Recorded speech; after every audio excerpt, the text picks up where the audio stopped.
اعلیٰ حضرت بریلوی رحمۃ اللہ علیہ فرماتے ہیں بیٹیاں نازک شیشیاں ہوتی ہیں، ان کو تو ذرا سی چوٹ لگے تو ٹوٹ جاتی ہیں۔ دیکھیں کتنا بڑا جملہ کہا بریلی کے امام نے، نازک شیشیاں ہیں، ذرا کوئی آدمی گمراہ کرتا ہے ذرا خراب کرتا ہے۔ اب دیکھیں نا، یہ جو بچیوں کو بچے مس گائیڈ کرتے ہیں، انہیں بڑے بڑے خواب دکھاتے ہیں، وہ بیچاری ماں باپ کو چھوڑ کے، بہن بھائی کو چھوڑ کے اس کے ساتھ شادی کرتی ہے، پھر جو اس کا بعد میں حشر ہوتا ہے، آپ ادلیاں نو سردار پہن تکے تے شرما والیاں نو چوٹے ڈولیاں دے۔ پھر وہ بیچاری ماں باپ رکھتے نہیں، وہ ظلم کرتا ہے تو کتنی بڑی تکلیف میں وہ بچی آ جاتی، نازک شیشی ہوتی ہے نا تو ٹوٹ جاتی۔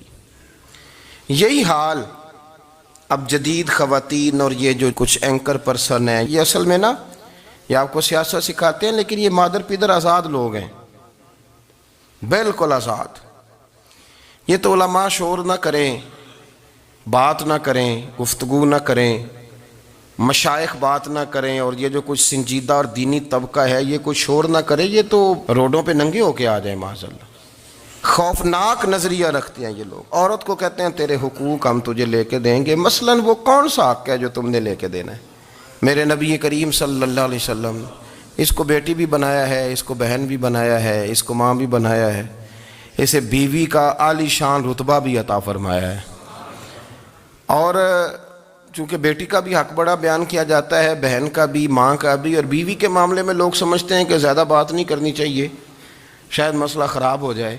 حالانکہ نبی پاک صلی اللہ تعالیٰ علیہ وسلم نے بیوی کے بارے میں پتہ کیا فرمایا؟ فرمایا جب تم نکاح کر لیتے ہو تو اپنا ایمان محفوظ کر لیتے ہو۔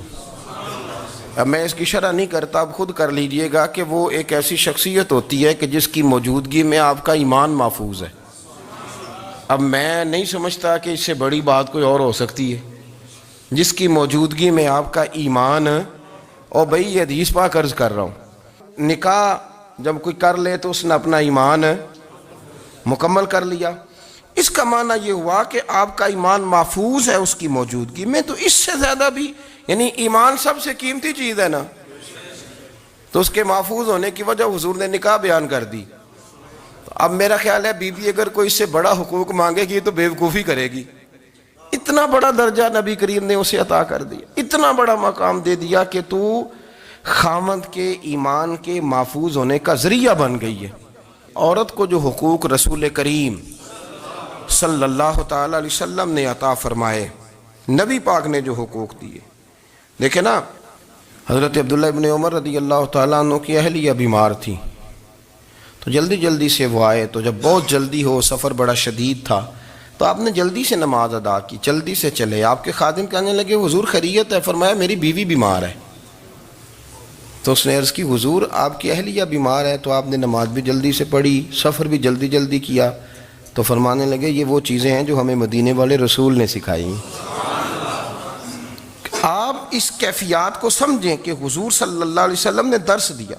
اور پھر ایک اور بہت بڑی بات، یہ فضیلت کسی اور کو نہیں دی، جو عورت کو حضور نے فضیلت دی، یہ فضیلت کسی اور کو نہیں دی۔ کبھی حضور نے فرمایا کہ تمہارا ابا تمہارے ساتھ بہت سخت رویہ کرے تو تم نے اس کو اس سختی پر داد دینی ہے؟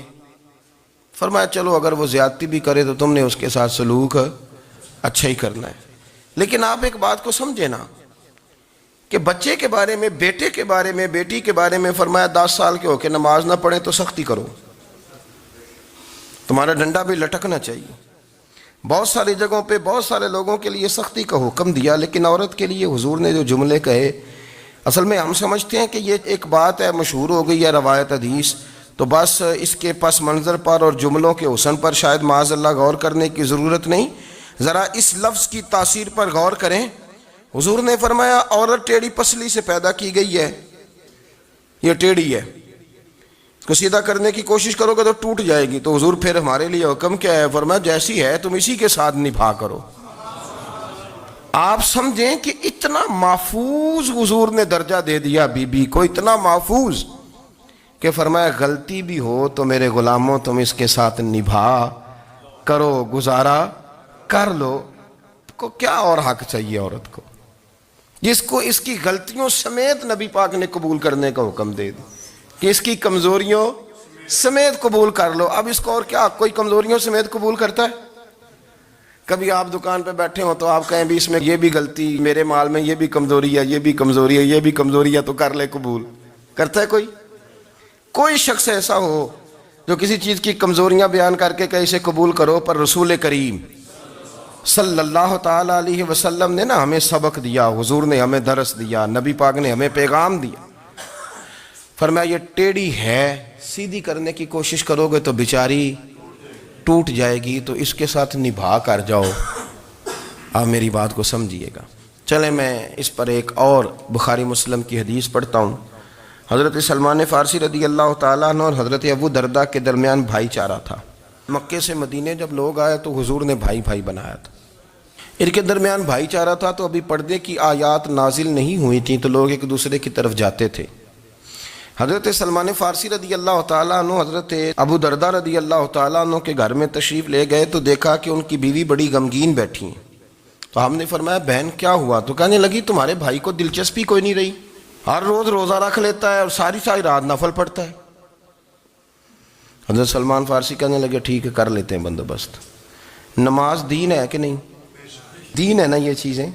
لیکن حضرت سلمان فارسی جناب ابو درداء سے کہنے لگے آج میں نے تیرے گھر میں رہنا رات کو، کیونکہ وہ تو ساری رات نماز پڑھتے تھے، نفل پڑھتے تھے. انہوں نے کہا ٹھیک ہے. ایک بستر لا کے بچھا دیا حضرت سلمان فارسی کے لیے. سلمان فارسی فرمانے لگے دوسرا بھی لا. کہا وہ کیا کرنا ہے؟ فرمانے لگے تو نے بھی سونا ہے، میں نے بھی سونا ہے، تو نے بھی سونا ہے. عشاء پڑھیں گے اور پھر دونوں سوئیں گے. کہا میں نے تو نماز پڑھنی ہے. فرمایا تہجد کے وقت اٹھ کے پڑھیں